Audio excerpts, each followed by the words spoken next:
시청자 여러분 안녕하십니까? 한 주간의 북한 관련 소식과 함께 주요 이슈를 분석해드리는 통일로 가는 길입니다. 문재인 대통령은 6월 20일 미국 전역에 방송된 CBS의 뉴스 프로그램 This Morning과의 인터뷰에서 북한에 17개월 동안 억류됐다 풀려난 미국 대학생 오토 원비어가 귀국 엿새 만에 숨진 것에 대해 북한이 무거운 책임을 져야 한다고 밝혔습니다. 원비어의 사망으로 미국인들의 북한에 대한 분노가 커지고 있는 상황인데요. 한미 정상이 일주일 앞으로 다가온 정상회담을 통해 양국 간 대북 정책 공조를 어떻게 조율할 것인지 주목되고 있습니다. 문재인 대통령은 원비어의 사망과 관련해 먼저 유족들에게 깊은 위로를 전한다면서 원비어에게 불공정하고 잔인한 대우가 있었다고 의심할 수 있다. 북한이 저지른 그런 행위를 강력히 비난한다고 밝혔습니다. 문 대통령은 이어 북한에 억류된 한국인과 미국인들을 언급하며 이들이 가족품에 돌아오도록 조치하라고 북한에 요구했습니다. 문 대통령은 CBS 뉴스 진행인 오도넬 앵커가 원비어가 북한 정권에 의해 살해됐다고 밝힌 존 맥케인 미 상원의원의 발언을 인용하면서 북한이 이에 책임이 있다고 생각하느냐고 묻자 원비어가 북한에 억류되어 있을 때 일이 일어났지만 우리는 확실히 북한이 그를 죽였다고 알 수는 없다며 그렇지만 북한이 원비어가 죽음에 이르는 과정에 무거운 책임을 져야 한다는 점은 분명하다고 강조했습니다. 원비어의 사망이 북한과의 대화에 미칠 영향에 대해 문 대통령은 현재로선 북한이 비이성적 정권이라는 점을 인식해야 한다고 믿는다며 그런 나라와 대화를 하면서 북한 핵 프로그램의 완전한 해체를 목표로 해야 한다고 언급했습니다.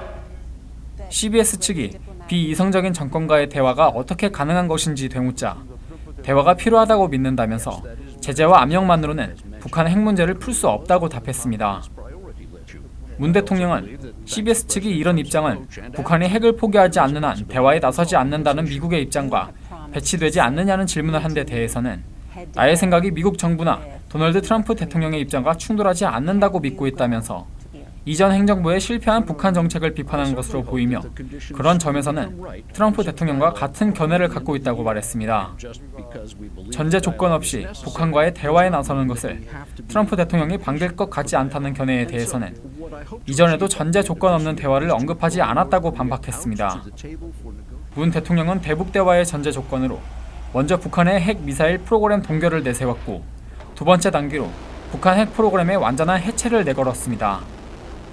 문 대통령은 이런 단계적 접근에 미국 내에서도 지지 여론이 있다고 밝혔습니다. 한편 문 대통령은 워싱턴 포스트와의 인터뷰를 통해 한국이 사드 배치를 철회하지 않겠다는 점도 분명히 했습니다. 전임 정부의 결정이라고 해서 가볍게 보지 않겠다며 환경 영향 평가는 적법한 절차라고 설명했습니다. 통일로 가는 길 지한샘입니다. 북한에 17개월 동안 억류돼 있던 22살의 버지니아 대학생 프레드릭 오토 원비어가 식물 인간 상태로 송환된 지 6일 만에 사망하면서 북한에 대한 미국인들의 분노가 최고조에 달하고 있습니다. 북한이 원비어의 사망에 대해 진심으로 사죄하고 국제사회가 납득할 수 있는 해명을 내놓지 않는다면 북한에 대한 국제사회의 압박은 더욱 거세질 수밖에 없을 것입니다. 북한의 외교적 고립과 경제적 어려움은 더욱 가중되겠죠. 북한은 지금이라도 원비어가 혼수 상태에 빠지게 된 경위를 명확하게 밝히고 유가족들에게 진심 어린 사과를 해야 할 것입니다. 그리고 불법적으로 억류하고 있는 한국, 미국, 캐나다 국민들을 당장 석방해야 할 것입니다. 어쩌면 지금이 북한 정권에게 주어진 마지막 기회일지도 모릅니다.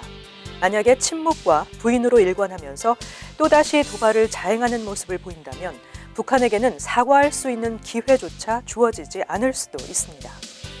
통일로 가는 길 오늘 순서를 마칩니다. 시청해주신 여러분 고맙습니다.